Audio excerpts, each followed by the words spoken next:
Geth sealed the last plate of crystal soil over the human's face and did not stay to watch. The forge had a rhythm to these things. 6 hours until the burial became permanent. The paperwork was already drafted. 3 human cadets had gone into the same field before this one. 3 files were marked training fatality. Nobody in the Galactic Union had asked hard questions about the pattern, because nobody in the Union truly believed a human belonged in a Vrethkai training uniform. Countess Vel Isara of the Selhari Accord logged the ceiling at 0741 from the observation dome. She had watched 3 humans go into that soil and not come back. She had been assured the 4th would go the same way. So when the ground moved at 0822, not from above where a rising corpse would have pushed, but from the side, 3.2 meters away, she set down her tea and stood very slowly. In her language, there was a word for the sound a predator made when it decided you were finally worth noticing. The ground was making that sound. A hand came through the crystal soil, then a forearm. Then Wes Falk pulled himself into open air, dragging Instructor Keth by the resonance conductor leg. The instructor's carapace cracked at the 3rd thoracic joint from where a human grip had closed around it in the dark. Vel Isara did not move for a long time. 6 weeks earlier, the air in the Vrethkai forge tasted of copper, burnt ozone, and pulverized silicate. Wes Falk stepped off the shuttle onto the Blackstone landing pad, and that taste was the first thing he registered.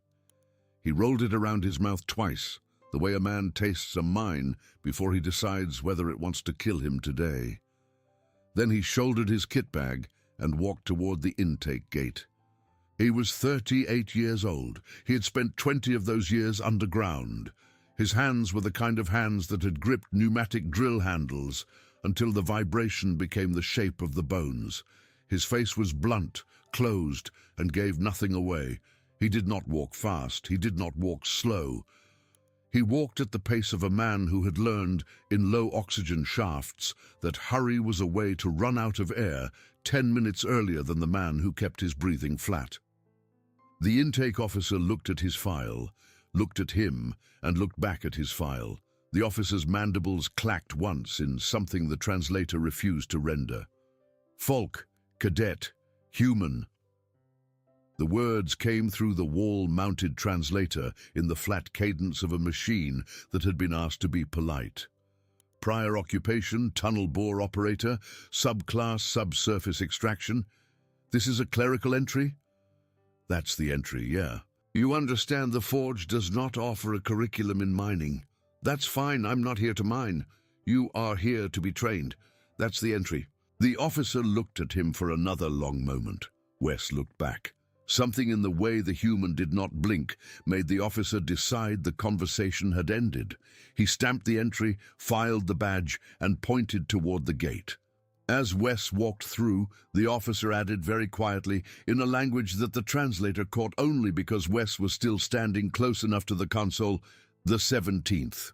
Wes did not turn around. He had heard it. He had been counting the way people looked at him since the shuttle door opened.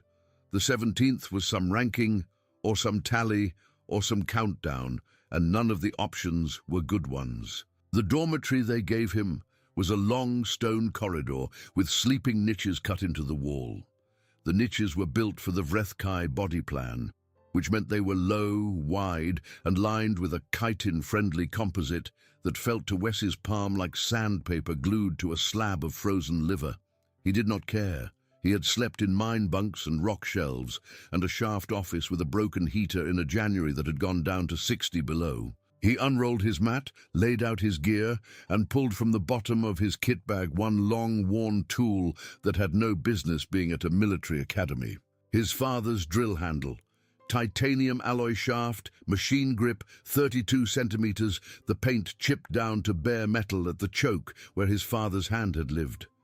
Wes set the handle across the top of his mat, sat down beside it, and did not touch it again for 6 weeks. He had brought it because miners brought a piece of the last mine into every new one. and because in the low-oxygen shafts of Ceres, a man learned that grief moved better if it had a shape to sit on. He had not brought it as a weapon. If he needed a weapon, he had two hands. That first night he asked the dormitory clerk for the 3 files. He asked in the flat, boring voice that miners used when they wanted a document and did not want a conversation about why. The clerk was young, 3rd year, and had never been asked before. The clerk pulled up the 3 files without checking whether the request was authorized, because the request had come from a human, and the clerk assumed the 4th human would be reading his own obituary in advance. The clerk was not entirely wrong. Wes read the 3 files sitting on his mat with the door closed and the light dimmed to conserve, because miners read incident reports before they read anything else, and miners read them in the dark to keep the eyes calibrated for what they would look at next. Sana Ortiz, 29, arrived from the Titan Reserve. Training fatality, day 12. Cause of death listed as pulmonary collapse under high-gravity conditioning. The signatures on the burial authorization, Keth, Vola, Threshen. The redacted 4th had the provost's seal blurred out beneath the ink, but the shape of the seal was recognizable even smeared. Marcus Hale, 34, arrived from the Vega Outer Reach. Training fatality, day 16. Cause of death listed as blunt trauma during combat drill. Same 3 signatures. Same redacted 4th. Elena Roscoff, 41, arrived from a settlement whose name the translator refused to render because the letters were not in the Union alphabet. Training fatality, day 19. Cause of death listed as asphyxiation during endurance exercise. Same 3 signatures, same redacted 4th. Wes read the 3 files twice. Then he read the burial authorization one more time. The signatures sat there like small stones on the page. Keth, Voller, Threshen, and the provost. He said the names out loud once, so the shape of them would settle in his mouth, and then he put the files down. He knew then 3 things. He knew Voller and Threshen were cowards because their signatures were fast and small and were placed underneath Keith's, which meant they had signed after him and had signed only because Keth had signed first. He knew Keth had done the killings because Keth's signature was tall and unhurried and was placed above the redacted seal, which meant Keth had signed before the provost and had signed as the man who had chosen to end the exercise. He knew the provost had ordered it because a seal did not get redacted by accident, and a seal did not need to be redacted unless someone had needed a document to become deniable. 3 humans in the ground in less than 3 weeks each. Someone had been keeping the intake window open just wide enough to let humans in, and the crystal soil just deep enough to keep them. Wes lay down on his mat. He put a hand on the drill handle. He said very quietly to nobody, "All right." He slept for 4 hours. He did not dream. Miners did not dream in unfamiliar bunks. Miners listened to the rock. The first day of curriculum was a fitness assessment on the high-gravity field. The Vrethkai Forge sat on a world where the gravity ran at 1.4 standard, and the assessment was designed to break the ankles of anyone who had not been born into that pull. The Vrethkai warriors, of course, had legs like folded pillars and did not notice. The other cadets, 6 species drawn from the middle worlds of the Union, moved with the wobbling caution of animals, asking permission of the ground. Wes did not wobble. He moved the way a man moved when he had spent 5 years in the low-gravity mines of the Ceres belt and knew exactly what his own weight was doing under his skin. He had not been born in high gravity. He had been born on Titan at 0.14, in a settlement where the pipes froze every November. But he had spent his adult life crossing gravity gradients twice a day, sometimes 6 times a day, in extractors that swung between 0 and full push in the space of a minute. His inner ear had been recalibrated by an occupation that never let it settle. 1.4 hurt. He did not intend to let anyone see it hurt. Keth watched the assessment from the raised platform at the west edge of the field. Keth had been senior combat educator at the Forge for 31 Union years. He had trained warriors of 6 insectoid subspecies, 3 reptilian bloodlines, and 1 silicate collective that had eventually decided combat was not for it and had gone home to farm crystals. He had never trained a human. He had no intention of starting. He watched Wes cross the assessment field at a steady, unhurried pace.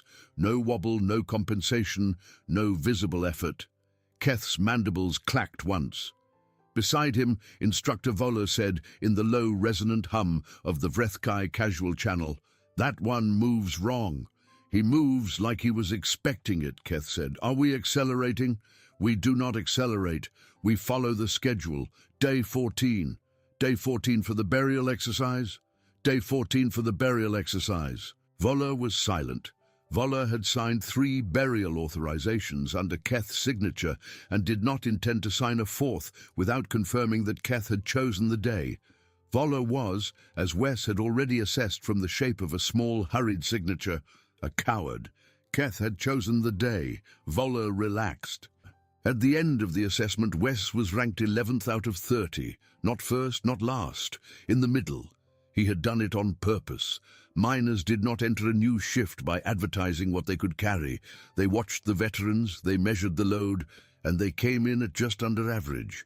First day pace was information you gave your foreman only after you knew whether your foreman intended to work with you or replace you. Keth read the ranking, read Wes's numbers, and did not look up when Wes walked past the platform. Wes did not look at Keth. Both of them understood, without ever having spoken, that they were now measuring each other in the specific way 2 predators measured each other when neither was yet sure which of them would move first. Countess Vel Isara of the Selhari Accord had arrived at the Forge on a diplomatic rotation, part of a semi-annual observation cycle. Her accord ran to certify the training standards of the Union's oldest academies. Her species communicated in overlapping tonal chords that the translator compressed into flattened syllables. Her own name was a chord of 4 resonances that the device had chopped into 2 syllables it liked. She was in her 42nd Union year, an age at which Selhari females began to move from what her people called the listening years into what they called the deciding years. And she had come to the Forge partly to observe and partly to decide something she had not yet named for herself. She noticed Wes on day 3 in the mess hall when he crossed the room with a tray of the standard cadet nutrition slurry and sat down at a table that had no other cadets at it. That was not what made her notice him. What made her notice him was that when he passed the Vrethkai warriors' table, 5 of them at once had made the small, subaudible click that Vrethkai used to acknowledge an aggressor. It was not directed at anyone. It was the sound a nest made when it registered a nearby cousin nest. It was the sound of a species that had, without any of its members consciously decided that the human on the other side of the room was something they should be counting. Vel Isara had watched 3 previous human cadets pass that same table. None of the 5 Vrethkai had clicked at any of them. She began to observe Wes deliberately from that day forward. Day 6, the curriculum introduced the sub-survey maps. The Forge sat on a compound that covered 32 square kilometers of high plateau silicate desert, and the Forge had been built on top of and partially into an old Vrethkai mining honeycomb that ran 2.5 kilometers below the surface. The sub-survey maps were part of Week 2 curriculum, presented as background on the geological environment the cadets would train in. Most cadets glanced at them and moved on. Wes stayed after the class ended. He asked the instructor for a printed copy. The instructor, mildly amused, printed one. Wes folded it and put it in his pocket and did not look at it again in public.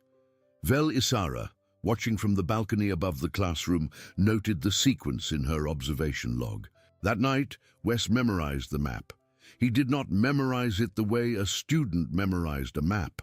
He memorized it the way a miner memorized an escape route from a shaft with 2 known collapses.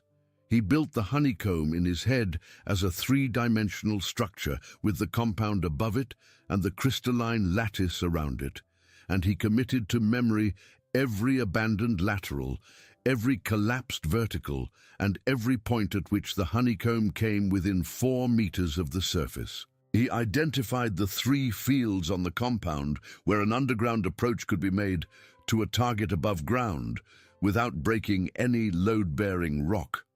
One of those fields was the burial field. He noted the depth of the burial field soil above the nearest usable lateral, 3.2 meters of crystal-laced silicate, then a hollow. He filed that number in the same drawer in his head where he kept the freezing point of the pipes at his sister's settlement on Titan, the depth of the lowest shaft he had ever worked in the Ceres belt, and the distance from the front door of his childhood house to the drill locker where his father had kept his handle. Some numbers you kept because the rest of your life was built on them. Wes had a small collection. Day 9, in the mess hall, he palmed a titanium maintenance bolt from the radiator housing of the bunkroom heater. The bolt was 7 centimeters long, threaded, and had a head like a small hammer. It was not designed to be a tool.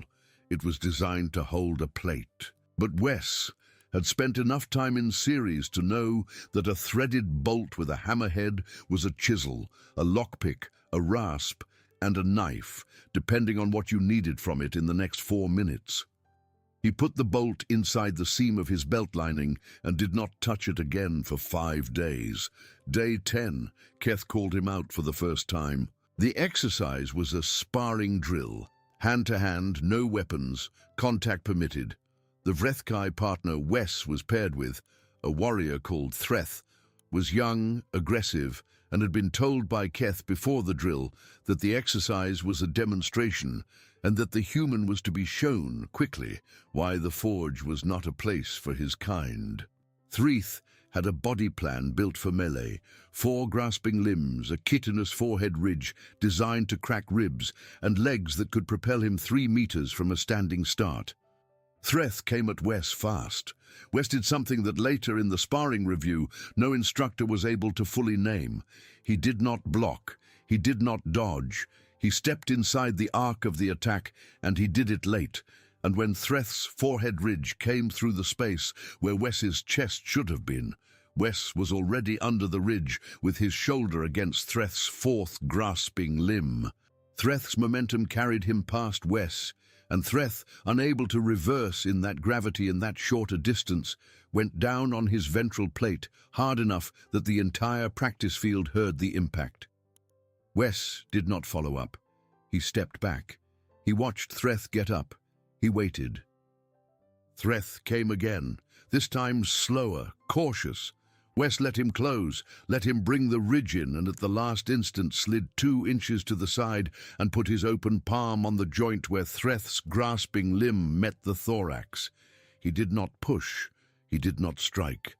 He simply set his hand there, felt the joint, and applied a very specific pressure with 2 fingers. Threth went to the ground on his side, not from being thrown, from the joint locking up in a way that Threth had never felt before and did not know how to unlock. Threth lay there on the ground with his 4 limbs flexing uselessly, and Wes crouched beside him, kept the 2-finger pressure on the joint for a slow count of 3, and then let go. He stood up. He nodded to Threth. He walked back to his position on the practice line. He did not look at Keth. He did not look at anyone. The practice field was silent. Vrethkai warriors did not make noise the way humans did. They did not cheer. They did not gasp. But there was a sub-audible frequency the whole nest emitted when it was thinking, a low collective hum that ran under the floor of the practice field like a distant engine, and that hum had gone silent. All 30 Vrethkai on the field, including Threth on his side, had gone still and were listening. Keth stood on the platform and watched. After a long moment he said, in the flat command voice that translated as, "Reset the line." The line reset. The drill continued. Wes was not called out again that day. That night in the officers' hall, Vola said to Keth, That was not an assessment. That was a joint lock. That was a very specific joint lock.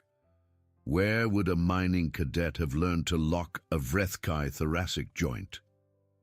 Keth did not answer. Keth, that was a Vrethkai combat move. That was our move. Keth said, perhaps he read a manual. Voleur was silent. Then, there is no manual for that. Then perhaps he watched us for 10 days and worked it out. The silence in the officers' hall was the second silence of the day. Velisara, in her observation log that night, wrote, the human cadet demonstrated an unusual proficiency in physical assessment. The Vrethkai warriors were surprised. I do not yet know what to make of it. Then she deleted that entry and wrote instead, I have watched the Forge admit 3 human cadets. I have watched 3 human cadets die. This one is different. I do not think he will die. I think, if the schedule proceeds, someone else will. She saved that entry, encrypted it under her personal seal, and made sure it would transmit to her Accord's diplomatic archive whether she survived the rotation or not. Day 12, she engineered an encounter. She waited in the corridor outside the cadet dormitory at 05:30, the time Wes had woken up every previous day, and she walked past him at the moment he stepped out of his room. She said, in the flat, courteous cadence her translator produced, Cadet Folk, good morning. Wes stopped. He looked at her. He said, Good morning, ma'am. You have adapted well to the Forge conditions. I've been in worse. Have you? He did not answer.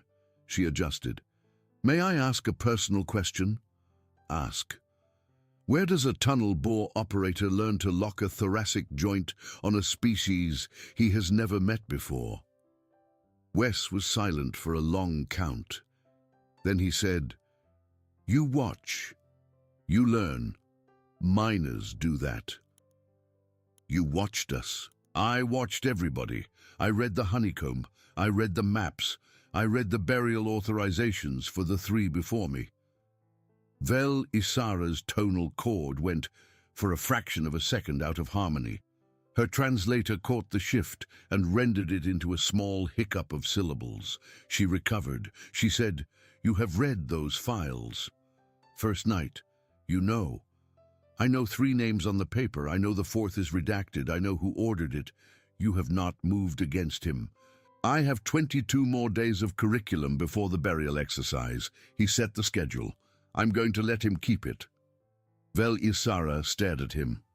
Her translator, unbidden, produced a single word from her own private register, a word the device had never been asked to render in Union Standard before, and rendered it as minor. Wes said, Yeah. There is something you should know. Go ahead. I was invited to this rotation by the Provost's office. I did not select the timing. I did not select the schedule. I was placed here to be a witness to your death. My Accord certification of the Forge's training standards was to be signed underneath the report of your training fatality.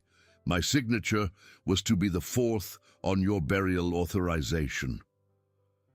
Wes was silent. He nodded once. Then he said, Thank you for telling me. I am telling you because I do not intend to sign it. I appreciate that too. What do you intend to do? Wes looked at her for a long moment. He said, I intend to dig.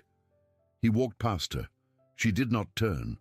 She stood in the corridor for another 2 minutes, listening to the sound of the compound waking up around her, and then she went to breakfast and ate the ammonia-filtered kelp tea and the fibrous cake she had eaten every morning for 12 days.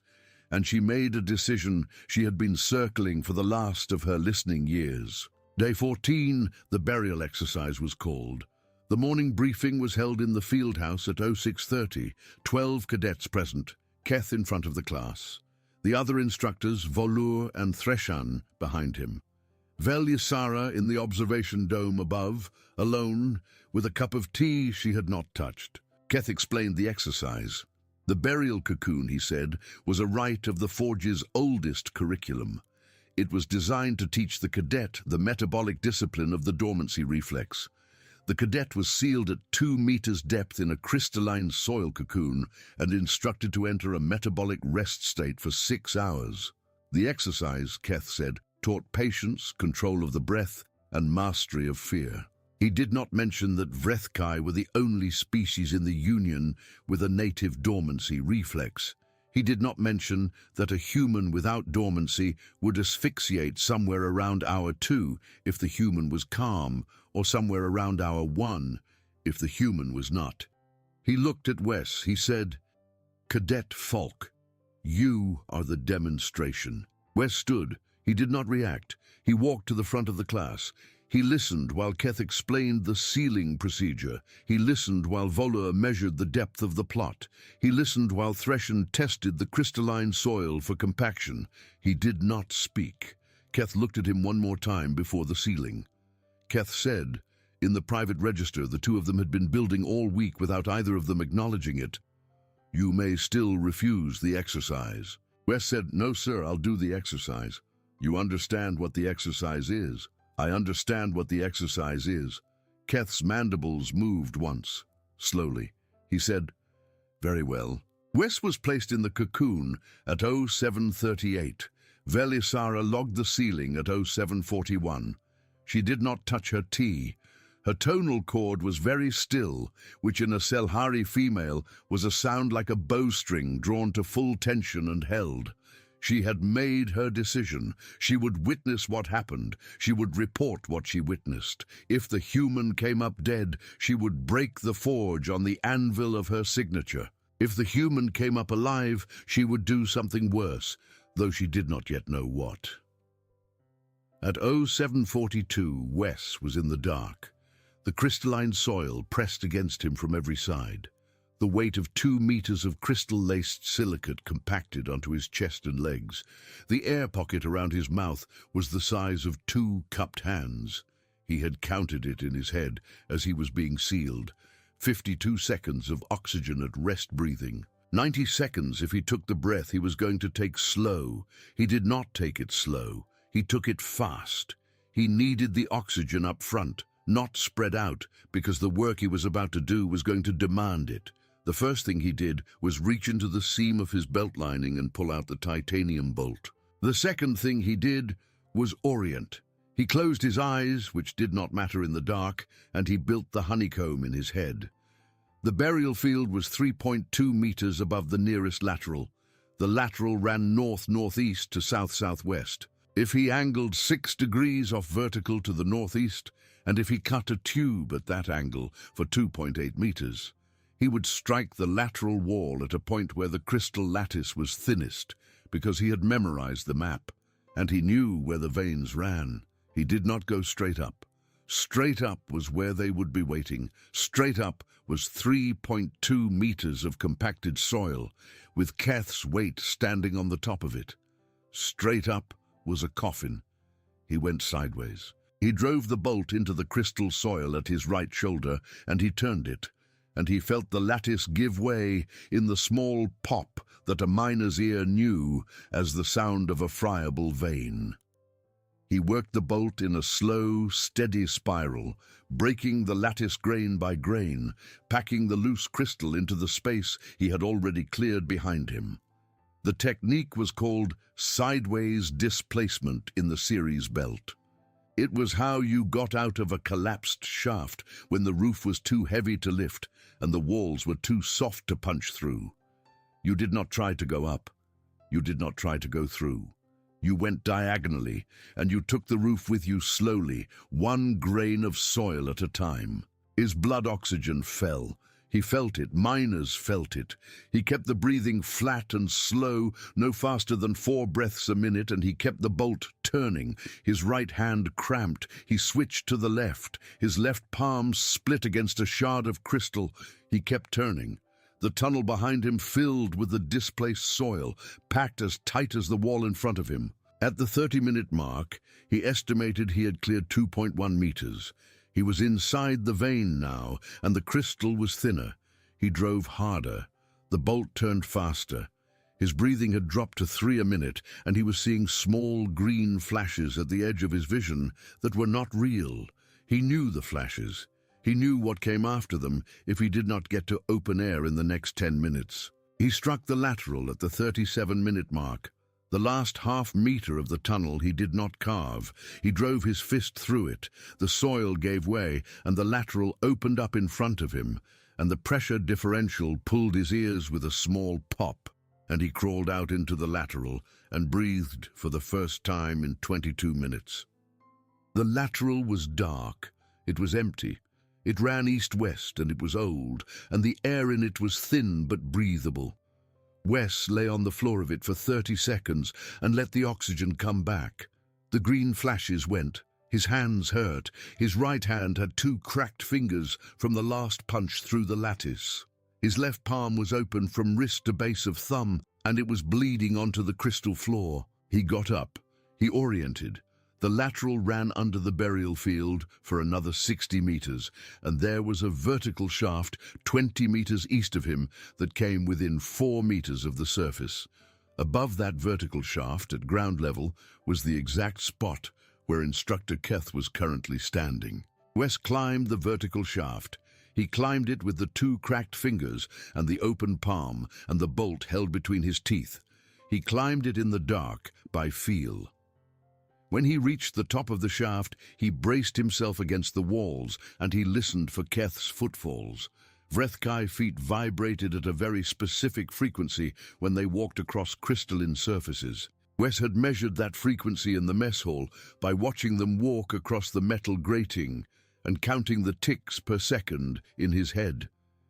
He could hear Keth's pressure signature above him now, 4 meters up, standing still and heavy, waiting for the burial to complete. Wes did not wait. He drove his right fist up through the last half-meter of lattice above him. The soil gave. He caught the edge of the collapse with his left hand, hauled himself up through the opening, and closed his right hand around the resonance conductor leg of Instructor Cadet. Vrethkai carapace was strong, but every carapace had a joint. Wes had studied the anatomy in the practice hall, and he knew exactly where the 3rd thoracic joint met the resonance conductor leg. He closed his hand there. He put his weight into it, and he pulled Cadet down through the hole in the ground with him. Cadet screamed, not the low-frequency scream of Vrethkai battle, which was designed to disorient, the high-frequency scream of a Vrethkai in pain, which was a sound that Vrethkai did not usually let other species hear. The scream carried across the burial field. It carried up to the observation dome. Velt Isara heard it, and her tonal cord broke for the 2nd time in 2 days, and she did not care. Wes came back up through the hole with Cadet in his grip. He came up not where the burial plot was, but 3.2 meters to the northeast, exactly where he had calculated the lateral wall met the surface soil. He came up, drew Cadet up with him, and dumped the Instructor on his side on the crystalline ground in the middle of the burial field. He stood over Cadet. He was covered in soil and blood. His right hand was bent at the fingers. His left palm was wet. His blood oxygen read, on the monitor Vel Yasara later pulled from the medical archive, 62%. His expression, she wrote later in her official dispatch, was the most unsettling form of patience she had observed in a living creature. Cadet said, in the flat translator cadence of a broken thing, "You should have died." Wes said, "Yeah, that was the plan." He crouched down. He put his open palm on the 3rd thoracic joint of Cadet's carapace, the same joint he had gripped in the dark, and he applied the 2-finger pressure he had used on Threth on the practice field. Cadet went still. Wes said quietly, "You're going to walk with me to the Provost's spire. You're going to walk on your own legs. You're going to walk because if I have to carry you, I'll carry you by the joint, and by the time we get there, you won't have a joint left. Do you understand me?" Cadet said, "Yes." "Get up." Cadet got up. Volur and Threshen, on the far side of the burial field, stood frozen. They had watched the burial. They had watched the hand come through the ground 3 meters away. They had watched Cadet get pulled down into the ground and pulled back up. They had not moved. They did not move now. Wes looked at both of them once, and both of them lowered their heads, and Wes turned away from them and did not look at them again. He walked with Keth toward the provost's spire. He did not run. He was conserving oxygen. He was also conserving the impression. Running would have suggested urgency. The building did not deserve that from him. Velisara watched from the observation dome. She watched the human walk across the compound with the instructor gripped by the joint, walking on his own legs, but walking with the specific hunched carefulness of a creature that had understood at some very deep level that it was now being kept alive at another creature's discretion. She watched them pass the mess hall. She watched them pass the field house. She watched them approach the spire. She set down a tea. She went down the stairs from the observation dome. She went out into the compound. She walked to the spire, and she caught up with them at the base of the spire steps, and she said in her formal register, "Cadet Folk, may I accompany you?" Wes said, "Come on, ma'am." She fell in behind him. The three of them went up the spire steps together. The Vrethkai guards at the door saw them coming, saw the shape of Keth in Wes's grip, saw the expression on Wes's face, and stepped aside. They did not challenge. They did not raise a weapon. One of them later would testify at the Union Tribunal that he had watched the human approach and had made the same decision that his ancestors had made the first time they encountered a starving predator crossing their territory. He had decided that if he did not move, the predator would not decide he was food. He was correct. The predator walked past him. The provost's chamber was at the top of the spire. It was a wide, circular room with a floor of polished obsidian and a ceiling that was open to the sky. The provost of the Vrethkai Forge was a very old warrior called Threshen Vor. His name was the same root as the instructor Threshen on the burial field, and there was a family relation there that would matter later, but did not matter yet. Threshen Vor sat at the far end of the chamber on a raised platform. He looked up when the door opened. His mandibles moved once in what the translator later rendered as a laugh that had gone dry. He said, "You are the human." Wes said, "I am the human. You have brought me my instructor. I have brought you your instructor. You have brought him alive. He's evidence. Evidence is more useful alive." Threshen Vor considered this. His mandibles moved a second time. "You are not what your file suggested. You wrote my file. I did not write your file. I approved the entry. You approved the entry knowing what the entry was." Threshen Vor did not answer. He looked briefly at Velisara. Velisara did not look away. Threshen Vor looked back at Wes. He said, "You will be given a choice, Cadet Folk. You will be permitted to complete the curriculum. You will graduate. You will be sent home with a certification of training completion. Your Accord ally here will sign the certification. The burial exercise will be recorded as a training misstep. Instructor Keth will be reassigned. The matter will end there." Wes was silent for a long count. He said, "That's the offer. That is the offer.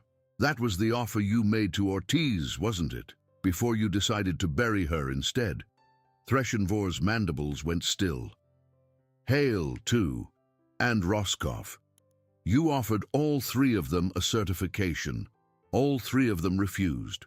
All three of them ended up in the crystal soil. Am I close?" "You are close." "They refused because you offered them a certification that was worthless. A certification signed by a forge that had already decided not to certify any human who could actually pass.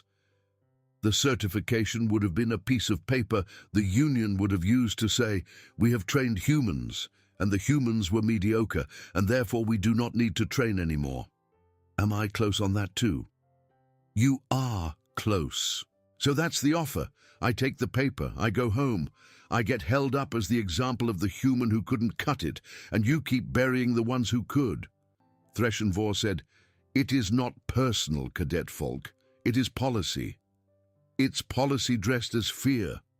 It is fear dressed as policy. There is a difference. The Council is not stupid enough to admit the fear. It is stupid enough to make it into policy. What are you afraid of? Threshenvor's mandibles moved, this time in a small, precise gesture that the translator refused to render because it was not a union language, but a private one.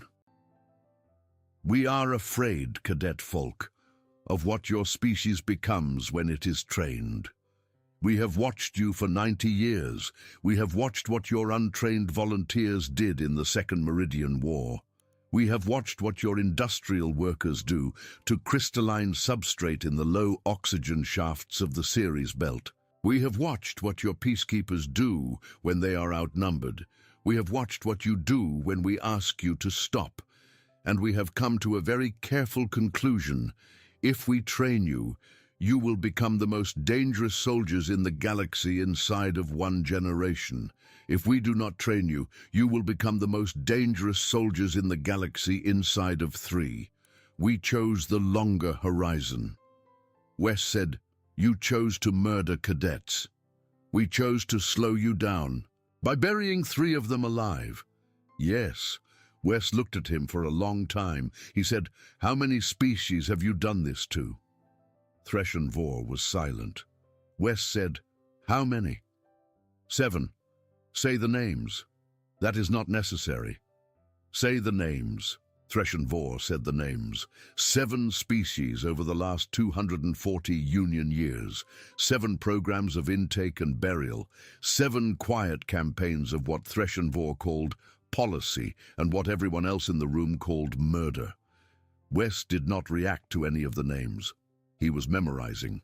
Velisara stepped forward. Her tonal chord was a very specific pitch that in her language was called the pitch of the mother who has just decided.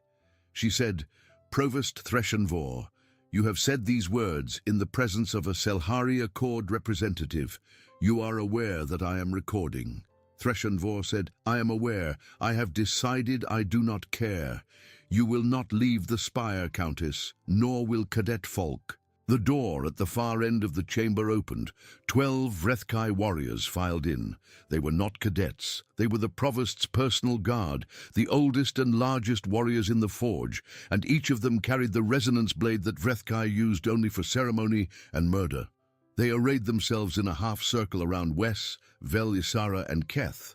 Wes said, Ma'am, behind me. Velisara moved behind him.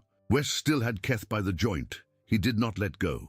He looked at the 12 warriors, and he did the mining math in his head. 12 warriors, each with a resonance blade, in a chamber with a polished obsidian floor, at the top of a spire with only 1 door. His right hand was cracked. His left hand was bleeding. He had a titanium bolt still gripped in his teeth. He had the joint of Instructor Keith in his grip, and he had in his head the entire honeycomb of the compound below. He said, Provost, one more question. Threshenvor said, Ask. The spire foundation goes down how far? The spire foundation goes down 40 meters, and below that is the honeycomb.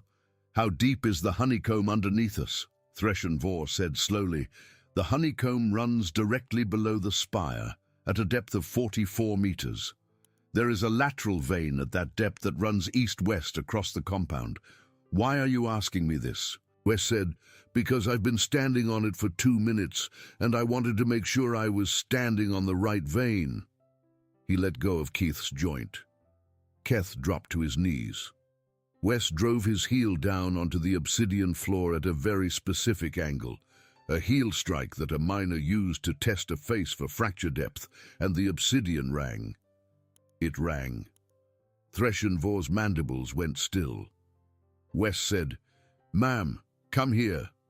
Velisara came to him. Wes said, Trust me for the next 90 seconds. She said, I trust you. Wes said, Provost, I want you to look at your instructor. Look at him. Look at his joint. Do you see the joint? Threshenvor looked at Keth's joint. Wes said, That's a Vrethkai thoracic joint. You know how much force it takes to crack one. You watched me do it. You watched me do it in the dark, under 2 meters of crystal soil, with my bare hands. Now I want you to think about the fact that I did that, because I did not have a tool. I have a tool now. I have my bolt. I have the floor. I have the vein under the floor. I have your foundation, and I have all the time in the world. Threshen Vor did not speak. Wes said, "You have 12 warriors. 12 is a lot. In an open field, 12 is enough. In this room, on this floor, with what's under this floor, 12 is not enough. 12 is a debt. Do you understand what I mean by a debt?" Threshen Vor said, "You cannot bring the spire down. You cannot." Wes said, "Try me." Threshen Vor looked at the 12 warriors. The 12 warriors looked at Threshen Vor. There was a long silence. In the silence, Wes could hear his own heartbeat, and he could hear Vel Isara's tonal chord vibrating very softly at a pitch that he was not supposed to be able to hear, but that he could hear anyway, because his ears had spent 20 years listening for the sound of rock about to give. Threshen Vor raised one grasping limb. The 12 warriors lowered their resonance blades. Wes said, "Ma'am, record this." Vel Isara said, "Recording." Wes said, "Provost Threshen Vor of the Vrethkai Forge, in the presence of a Selhari Accord representative, you are surrendering your command of this facility to the joint authority of the Galactic Union Council and the Selhari Accord. You are ordering your instructors to stand down. You are placing yourself under formal arrest. You will walk down the spire steps under your own power. You will do it now." Threshen Vor said, "I surrender." Wes said, "Say it again for the record." Threshen Vor said, "I surrender my command of this facility to the joint authority of the Galactic Union Council and the Selhari Accord. I place myself under formal arrest." Wes said, "Thank you." He turned. He said, "Ma'am, please, take the provost, take the instructor, take the 12 warriors, take them all down the stairs, slowly." Vel Isara said, "I will." Wes stayed. He stood on the obsidian floor. He watched them go. Vel Isara led them out, 12 warriors, the provost and instructor Keth on his broken joint. When they were all out of the chamber and Wes could hear the sound of their footsteps descending the spire, he sat down on the floor. He put his back against the wall. He looked at his left palm, at the open gash from wrist to base of thumb, and he pulled the titanium bolt from between his teeth. He did not have a medkit. He had the bolt. He had his belt. He had the residual heat of the friction he could generate by driving the bolt through a fold of his own uniform against the stone floor. He heated the bolt. He waited until it was glowing at the tip. He put the flat of the tip against the widest part of the gash on his palm. He did not flinch. He did not make a sound. He cauterized the wound in 3 careful presses, and he wrapped the palm in the strip of his own uniform he had torn for the purpose, and he tied the wrap off with his teeth. Then he sat for a minute. Just a minute. He looked at his hands. He said quietly, to nobody, "That's for you, Sana. That's for you, Marcus. That's for you, Elena." He said it very quietly. Nobody heard. Then he stood up. He walked to the door of the chamber. He walked down the spire steps. He came out at the bottom in the compound in the daylight, with the wrapped hand held loose at his side and the bolt still in his other hand. Vel Isara was in the compound with the 12 warriors and Threshen Vor and Keth. She had already sent the recording to her Accord archive. She had already sent it to the Galactic Union Council. She had already, in the 2 minutes since she had descended the stairs, initiated the diplomatic emergency protocol that would bring an investigative team from 3 separate branches of the Council to the Forge within 18 hours. She saw Wes come out of the spire. She walked to him. She said, "Cadet Falk." He said, "Ma'am." She said, "You have 3 cracked fingers, a partial cauterization on your left palm, a blood oxygen of 62%, and an expression I would like to describe in my official dispatch as the most unsettling form of patience I have observed in a living creature. May I use those words? He said, "Use them, ma'am." She said, "Thank you." She said, "The council is coming. They will be here in 18 hours. In that time, there is a great deal we should discuss." He said, "Ma'am, there's a great deal we should discuss, but first I need coffee." "There is no coffee on the compound." "Is there anything on the compound that isn't kelp?" "There is not." He looked at her for a long moment. He said, "Then I need to sit down." She said, "Sit down." He sat down on the compound stone in the middle of the courtyard with the 12 warriors and the provost and instructor Keth 10 meters away. And he closed his eyes for a moment, and he did not sleep, because miners did not sleep in unfamiliar bunks, and this was the least familiar bunk he had ever been in. But he rested. For the first time in 14 days, he rested. Velisara sat down beside him. She did not touch him. She did not speak. Silhari females knew how to sit beside a creature that had just finished something. She knew that sitting was the only thing to do. After a while, Wes said, "Mum, there's a piece of this you don't have yet." She said, "Tell me." There was somebody feeding him. Feeding whom? The provost. He knew I was coming. My file didn't get flagged as a clerical error. My file got flagged as a target. Somebody in the intake office moved my paperwork to the top of the pile because somebody in the provost's office was paying them to move it, and somebody else higher up was telling the provost's office which humans to watch. My file had a note on it. I read it upside down at the intake desk. It was one word. What word? Minor. Velisara was silent. Wes said, "Somebody outside the forge knows that miners are dangerous.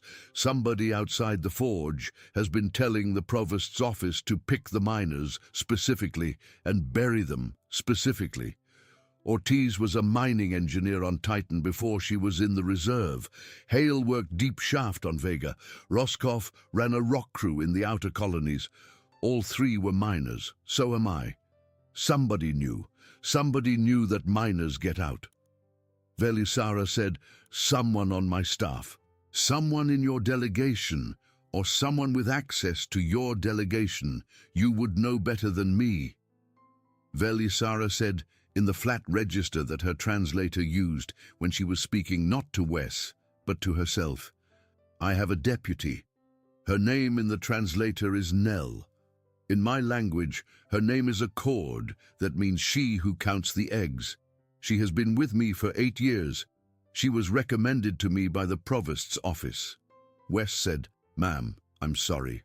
Velisara stood up. She said, "Do not be sorry. I have been waiting for a reason to know." She walked away toward the diplomatic quarters. Wes did not watch her go. He watched the 12 warriors and the provost and Keth. He watched them the way a miner watched a shaft that had not yet finished settling. Nothing that had been dug ever finished settling in the first hour. The stone kept moving after you thought it had stopped. You watched, you waited, you did not turn your back. 6 hours later, the council investigative team's advance shuttle landed at the forge. Velisara had returned by then, alone, and had told Wes only, "Nell is contained." Wes had not asked. Velisara had not offered. There would be time for that later. The investigative team came off the shuttle in 3 units. 12 Union officers, 4 medical, 4 legal, 4 security. They took Threshen Vor into custody. They took Keth. They took the 12 warriors. They took Vola and Threshen the instructor. They took every officer above the rank of squad leader in the Forge command structure, which turned out to be 23 individuals, and they took them all in the same first sweep. Velisara had prepared the list. The medical unit came for Wes. They looked at his hand. They looked at his fingers. They looked at his blood oxygen, which had come back up to 84%, but was still low. They tried to put him on a stretcher. He said, "No stretcher. I'll walk. He walked to the medical bay. He sat down on the bench. He let the medical officer, a Vrethkai medic who had not been on the arrest list because she had refused to sign a single burial authorization in 12 years at the forge, splint his fingers and dress his palm, and inject him with the standard Union post-trauma sequence. She did the work with the quiet care of a professional who was aware that the patient could probably kill her with one hand if he chose to, and was not going to. He said, "Thank you." She said, "Thank you, Cadet." He said, "I'm not a cadet anymore." She said, "You are a cadet. The forge does not get to define you. The council does.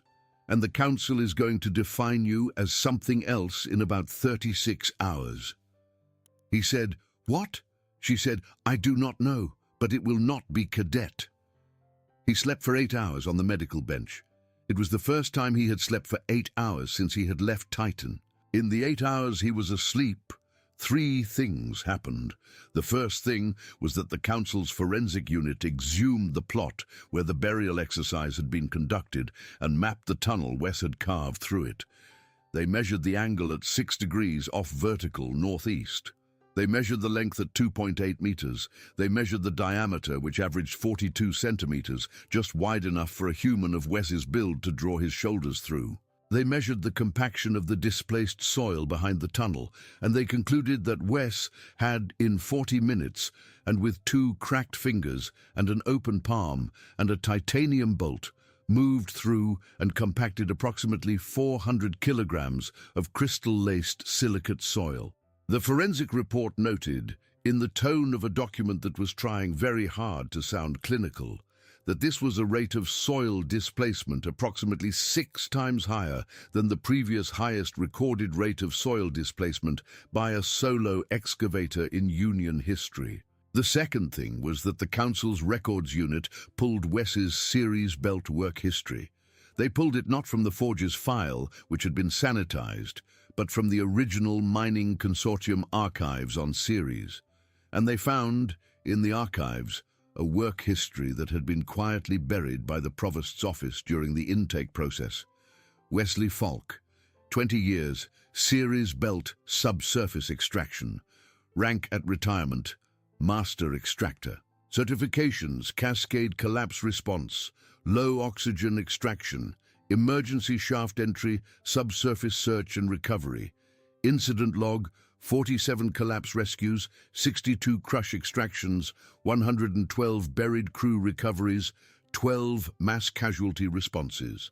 And at the bottom of the incident log, one line that Velisara later read out loud at the ratification hearing: Falk W. is on record as the individual credited with the survival of 231 crew members over the course of his career. All of them recovered from conditions in which the officially assessed survival probability was under 5%. The forensic team read the incident log in silence. The lead forensic officer, a Selhari male, said only, "This is not a tunnel bore operator.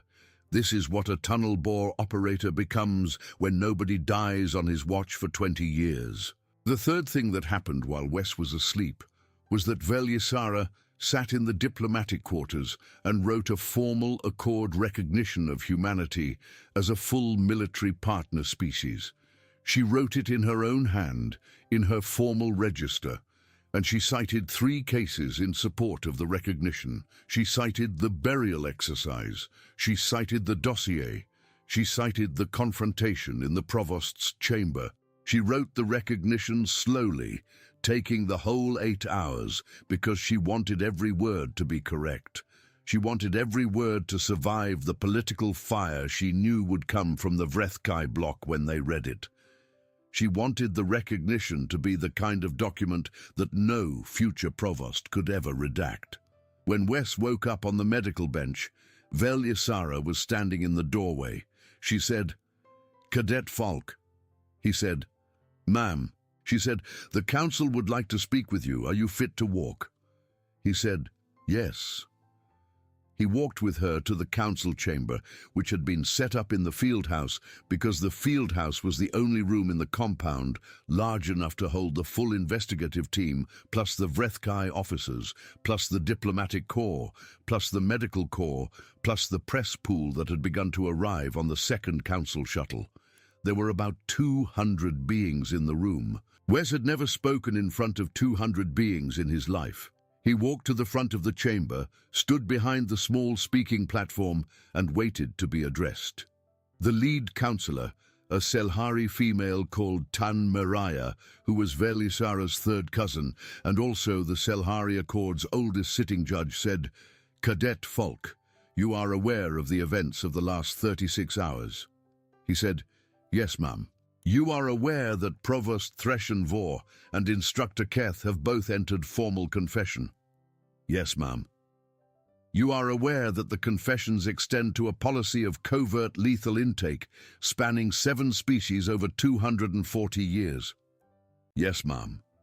"You are aware that this policy was conducted with the tacit acknowledgement of at least 8 members of the current Vrethkai bloc leadership?" "Yes, ma'am." "You are aware that the Union Council, in emergency session, is about to vote on a formal censure of the Vrethkai bloc and a permanent restructuring of the intake procedures at all Union military academies?" "Yes, ma'am." "You are aware that the Selhari Accord, in independent action, is about to ratify a formal recognition of humanity as a full military partner species?"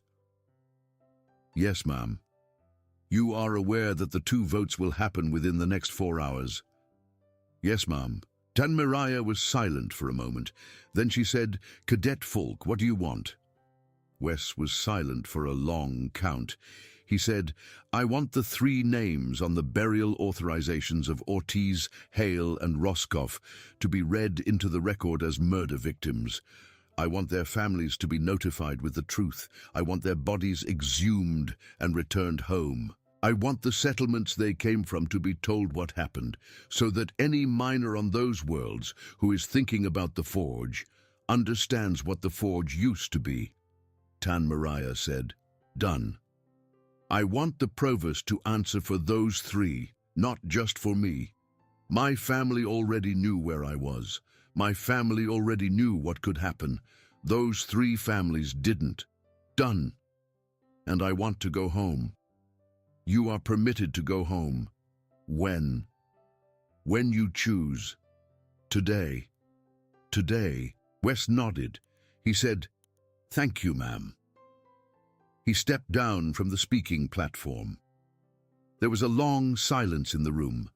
Then, from the back of the chamber, one of the Vrethkai medics, the one who had splintered his fingers, made a sound that had no equivalent in the Union languages.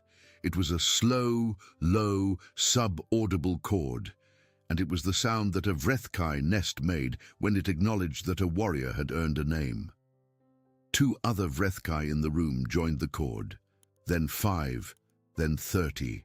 The whole Vrethkai Medical Corps and the whole Vrethkai investigative team and every Vrethkai in the field house who was not in custody joined the chord, and the field house hummed with a sound at the very edge of human hearing, a sound that Wes could feel in his sternum more than he could hear it, and Velisara's tonal chord came into harmony with the Vrethkai hum in a way that neither species had ever managed before, and Tan Miraya, on the judgment platform, made no attempt to silence it. Wes stood in the middle of the field house. He did not know what to do. He looked at Velisara. She said, "They are giving you a name." He said, "What name?" She said, "The name in their language means the one who comes up through the floor. It is a name they have given exactly twice before in the history of the Forge, both times to Vrethkai warriors, never to an outsider. You are being welcomed into the nest." He said, "Ma'am, I'm not a Vrethkai." "They know. They are asking permission anyway." "Do I have to say yes?" "No. You have to say what you feel." Wes was silent for a moment. Then he said, in a voice that carried across the field house because the Vrethkai hum had gone still to hear him. "I accept the name. I want the name to belong to Ortiz too, and Hale, and Roscoff. Give it to all four of us." The Vrethkai hum, after a long pause, resumed. It resumed at a lower pitch and a different rhythm, and Velisara said, "They are giving the name to all four of you. They are also entering a formal apology into the council record, in their own voice, addressed to the families of the three who died." Wes said, "Good." 49 days later, in the Selhari Accord's High Chamber on the world of Melvedra, Velisara signed the formal recognition of humanity as a full military partner species. She signed as first witness. Wes Folk was seated in the observer's gallery in a plain grey suit that did not fit him well. He did not speak during the ceremony. He did not need to. When the signing was complete, Velisara descended from the signing platform and walked to the observer's gallery and said in front of the assembled press pool and the diplomatic corps and the council recording team, "Master Extractor Folk, on behalf of the Selhari Accord, I ask you what you would like by way of formal recognition." Wes looked at the crystalline refreshment service on the table beside her. It was the standard Union diplomatic spread: ammonia-filtered kelp tea, spiced protein cake, a small tray of fermented crystal wafers. He looked at it. He looked at Velisara. He said, "Is there any actual coffee in this building?" Velisara said, "Coffee. Real coffee, ground, brewed, hot, not kelp." "There is not." "Then I'll take the kelp. You will not enjoy it." I did not enjoy the last one either. He took the kelp. He drank it. He did not appear to enjoy it. The press pool captured the moment on record. And by the end of that day, the image of Wes Folk drinking kelp tea with an expression of resigned professional endurance had traveled across 7 star systems and become the most reproduced image of the recognition ceremony, more than any of the formal signing shots. Somewhere on Titan, in a settlement where the wind came off the methane flats and froze the pipes every November, his sister Mara saw the image on the news feed and laughed out loud for the first time in 6 weeks. She had received his message the night after the burial exercise. She had kept the message in her personal archive. She had read it 100 times. It said only, "Got out, coming home slow, keep the heat on." She had kept the heat on.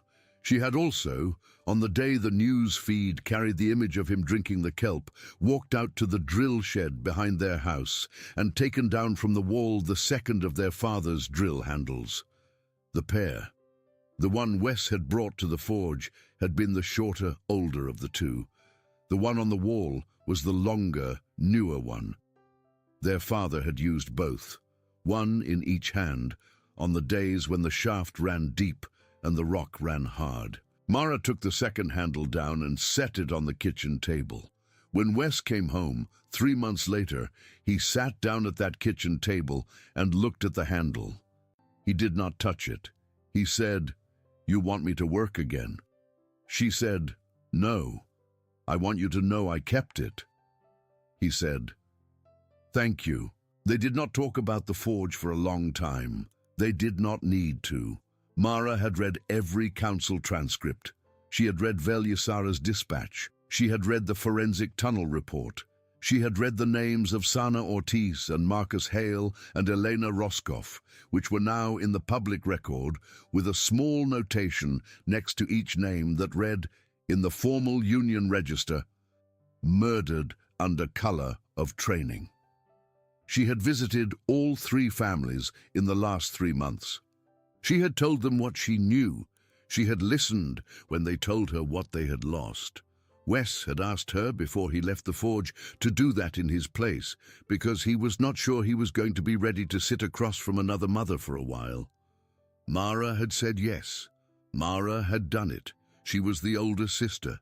She always had. The Union Council, in the same emergency session that had heard Wes's list, had passed the censure of the Vrethkai block by a vote of 82 to 17.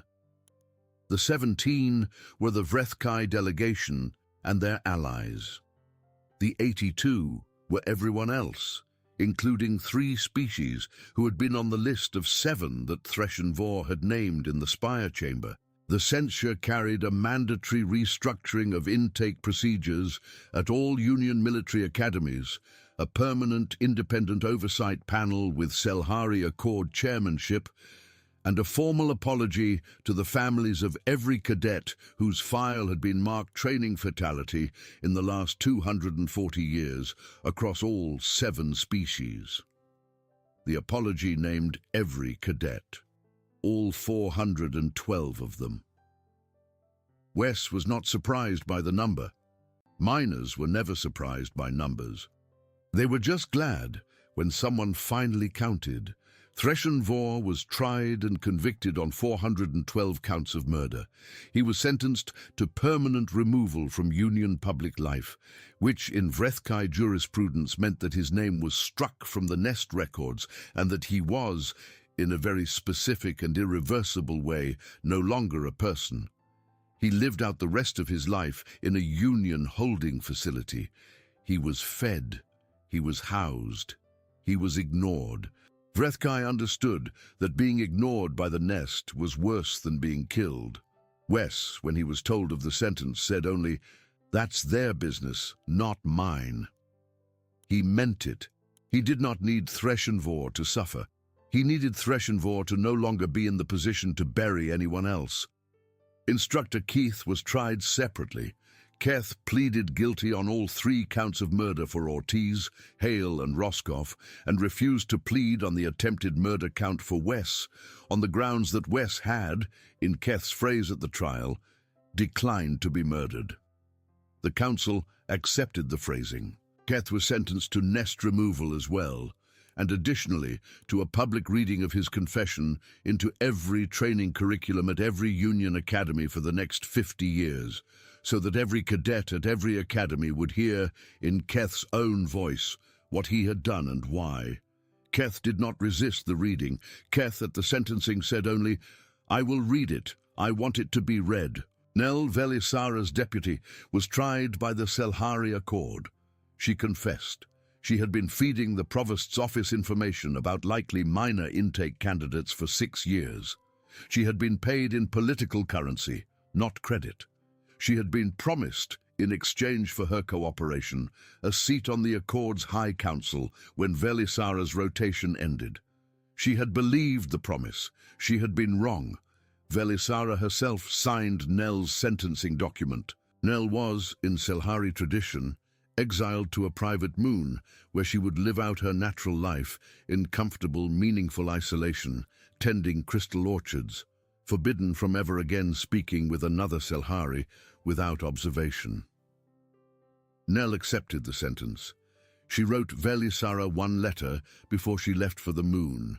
Velisara did not open the letter for 6 years. When she did, she read it, and she wrote back once, and then she never opened another letter from Nell as long as either of them lived. Volur and Threshen, the instructor, were both convicted as accessories. They received Nest removal, though at a lower degree than Keth. Both accepted the sentence, neither ever taught again. The Vrethkai Forge itself was not closed.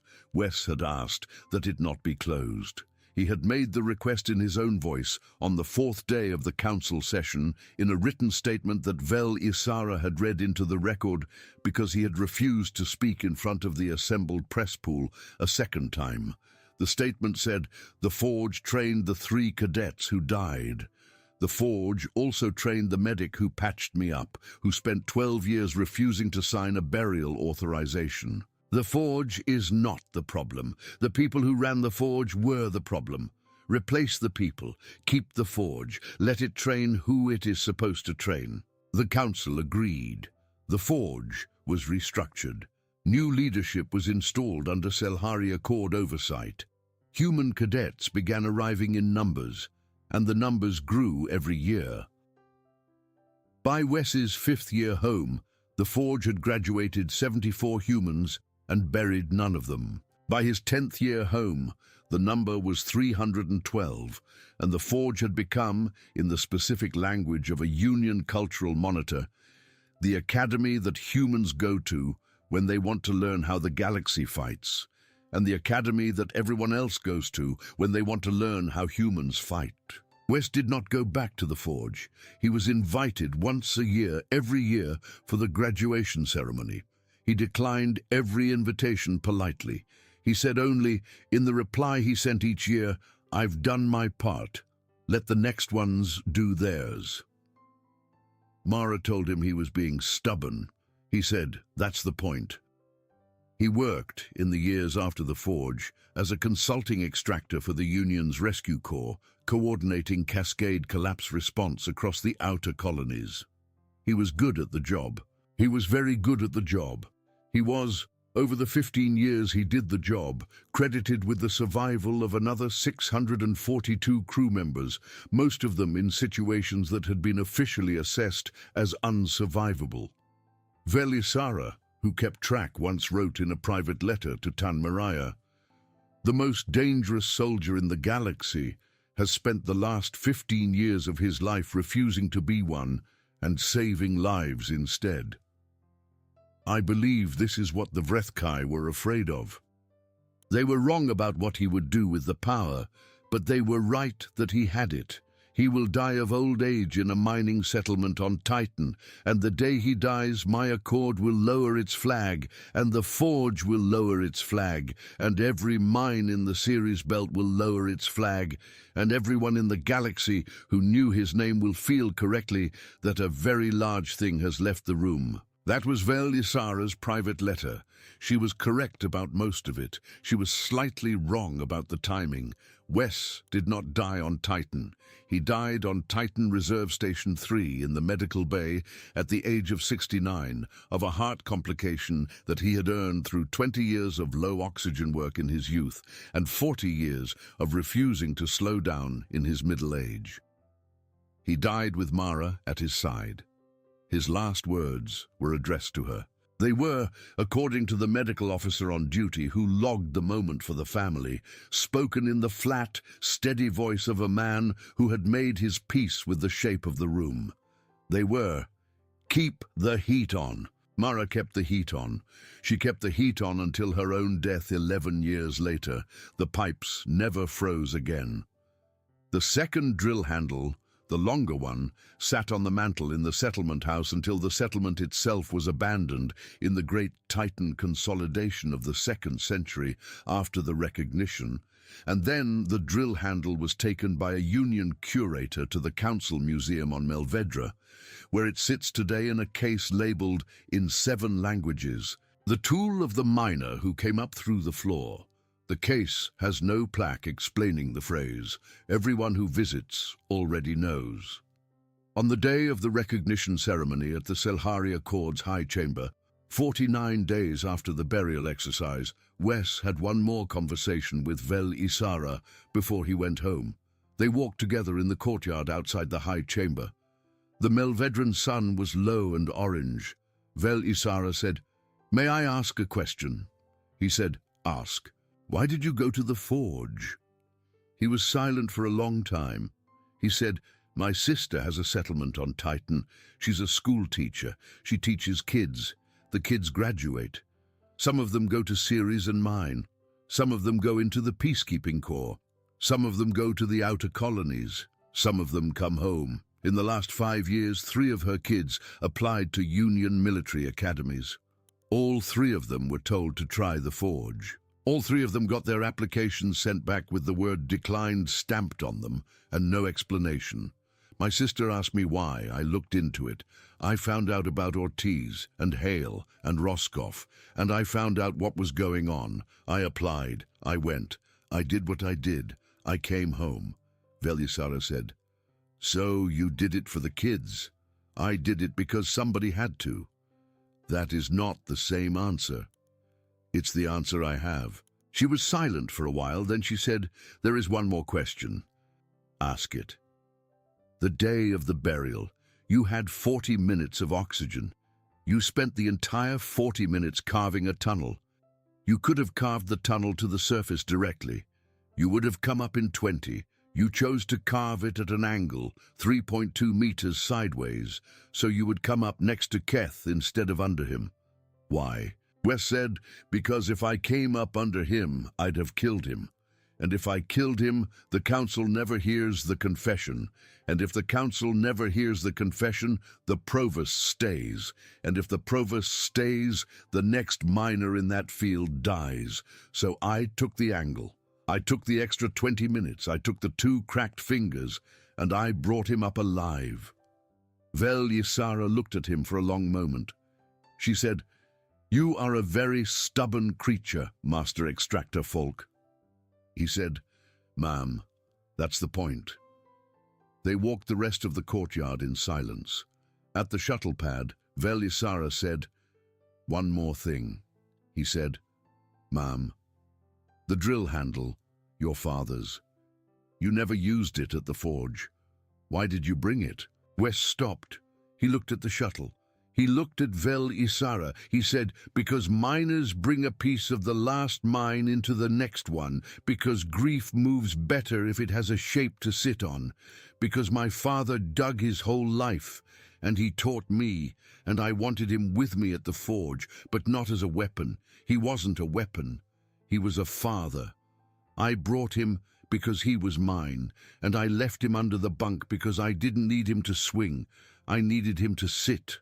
Vel Ysara said, "That is not a union answer." "No, ma'am, it's a human one." She said, "I will remember it." He got on the shuttle. He went home.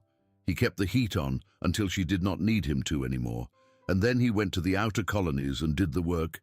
And then he died on Titan Reserve Station 3 at the age of 69, with his sister's hand in his, and the drill handle on the mantle in the settlement house, and the second handle in a case on Melvedra, and the name in the Vrethkai record that meant the one who comes up through the floor, still carried by every human cadet who had graduated the forge in the 200 years since. Because Vrethkai were an insectoid species with a very long memory, and they kept their promises the way they kept their nests, which was to say, permanently. What a journey! The real weapon was never the machine, never the training, never the resonance blade or the energy shield. It was the miner who kept digging when the air ran out, and who chose the angle that would bring the guilty man out alive so the truth could stand up. If you love this story, leave your like. It is what keeps stories like this in the air. Share it with someone who also loves science fiction about a human against the impossible. Subscribe and turn on the bell so you do not miss the next HFY epic. And tell us in the comments, because we want to hear you, would you have taken the 20 extra minutes underground to bring Keth up alive, or would you have come up under him and settled the score in the dark? Keep looking at the stars.